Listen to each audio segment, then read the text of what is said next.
September is the biggest month ever in cozy gaming history, and I am completely here for it. And actually, a few of the games coming out next month are some of my most anticipated Nintendo Switch releases. So it's safe to say, I am so ready for September. But before we get into it, make sure you subscribe to the channel to keep up to date on all things new and cozy on the Nintendo Switch.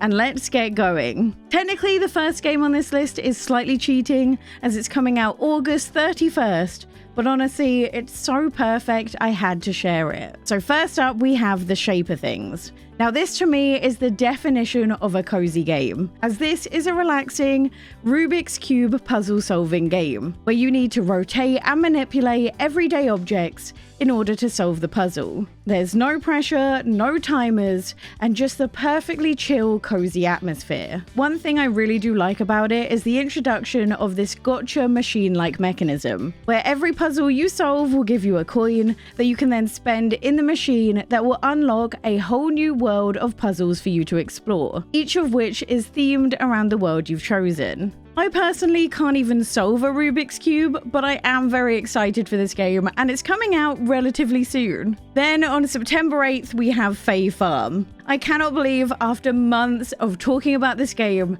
we're finally here.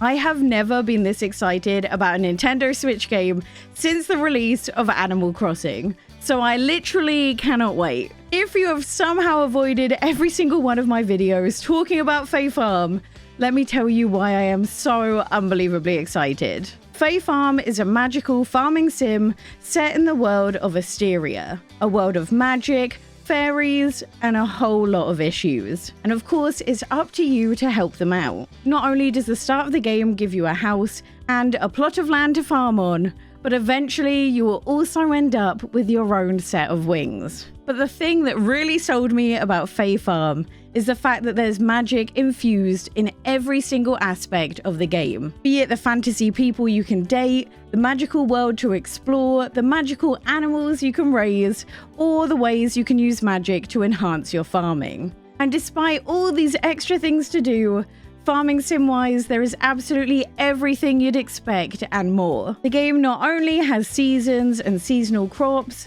there's also events that happen each and every season, and they've even changed up some traditional farming sim aspects that I really like. Like for example, when you decorate your house, it actually influences how much health, how much mana, and how much stamina you have, actually giving you a reason to want to decorate. There's also a huge expanse of mines to explore, filled with magical entities that you can either fight or avoid entirely, and also multiple towns to freely explore. And if this isn't enough for you, the whole game is underpinned by a quest-based story, with everything you do helping you to level up your skills and uncover even more. Not only will you be able to purchase this on the Nintendo Switch, but you can also purchase this on Steam as well, and although it's not cross-progression, it is cross-play, meaning that you can play with your friends no matter which way they bought the game. This will definitely be the game I dedicate the most amount of time on in September, and I genuinely can't wait to start a brand new magical life. Next, we have 4 games that are all coming out on the exact same day.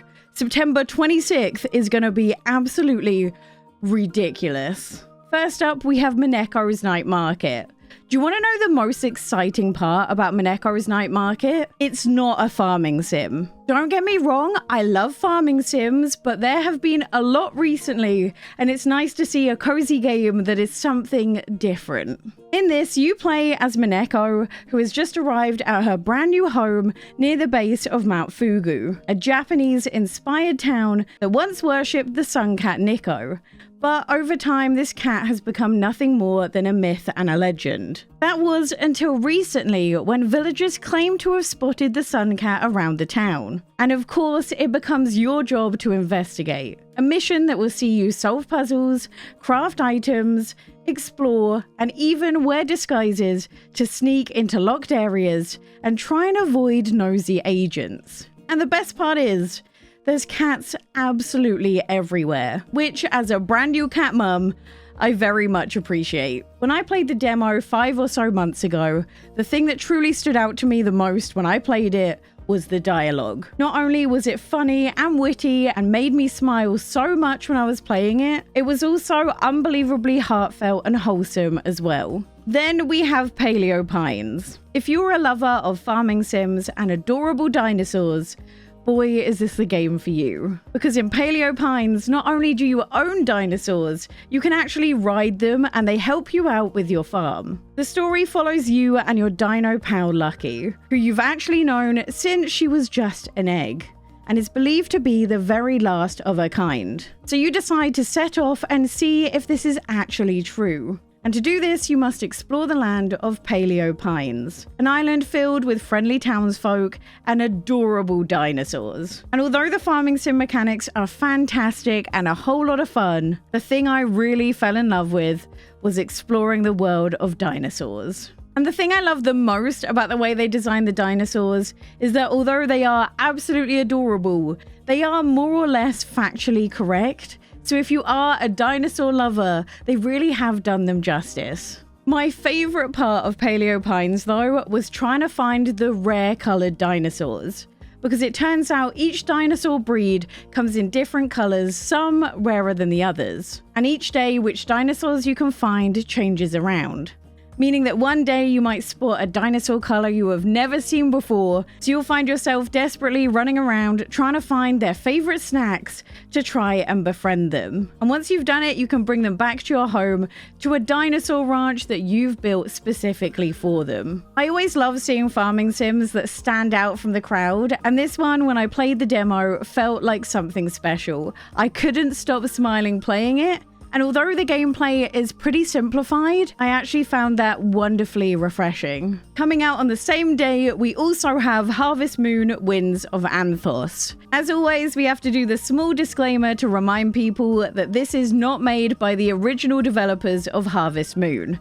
Those developers now have gone on to make the Story of Seasons games, as they lost the Harvest Moon name to copyright. And despite the fact that I've played every Story of Seasons game, I actually have never played a Harvest Moon game, so this will be my first one. Putting the rocky history aside, this kinda looks promising, although I will say, looking at the trailer, I'm a little bit concerned about how this is actually going to run on the Switch. This game is set in the world of Anothos, which has long been the home to the harvest sprites and the harvest goddess, who was said to protect the people of this land. That was until 10 years ago, when a huge eruption forced the harvest goddess and her sprites to use all their powers to protect the land and its people. And although every person and animal was saved, the eruption left each of the 5 villages cut off from one another. But before the harvest goddess fell into a deep sleep, she dropped a bottle into the ocean containing a letter and a magical key, with just the hope that one day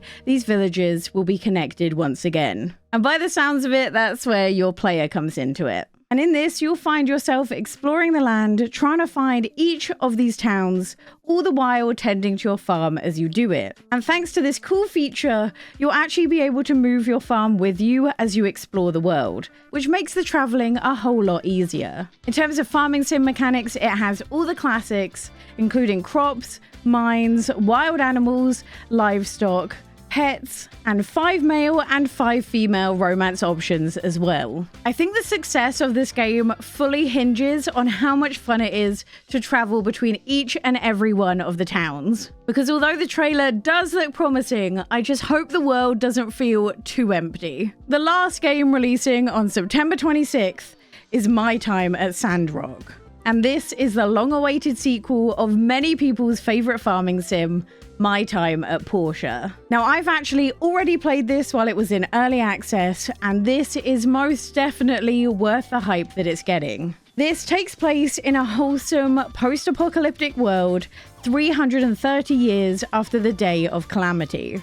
The day in which most modern technology was destroyed. And the game starts after you've just accepted a role at Sandrock as their newest builder. A job that will see you help restore the community and the town itself. And the thing that really stood out to me when I was playing the early access was just how large the scale of the game is. First of all, this is actually an open world farming sim, which isn't something typically seen in this genre, with deserts, relics to discover, and materials to find. The attention to detail with the characters as well was also incredible, because not only does each of them have side quests for you to complete so you can learn more about their history and form meaningful connections, they're also fully voice acted as well, which gave each character so much more personality and made the dialogue and the world building so much better. I think the thing that makes my time at Sandrock truly stand out though is the crafting mechanics. You have an entire workshop for you to use with almost like a mini game like building mechanic thrown in there,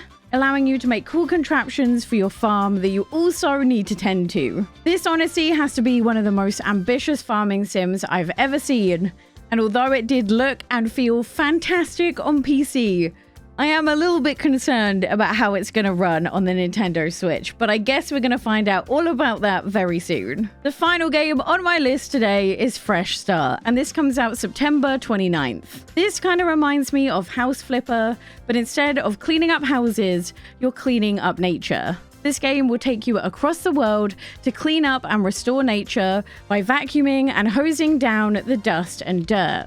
You'll also be recycling anything you can find for extra XP, and you can use this XP you've gained to upgrade your gear and make it even more efficient. The best part of Fresh Start though is definitely the animal friends you meet and help along the way. Not only does this look cute and calming, it also looks unbelievably wholesome. That's it for my top picks in September. Let me know in the comments down below which one you're the most looking forward to. And if you want to see all the information you need to know before you buy Fae Farm, click this video here.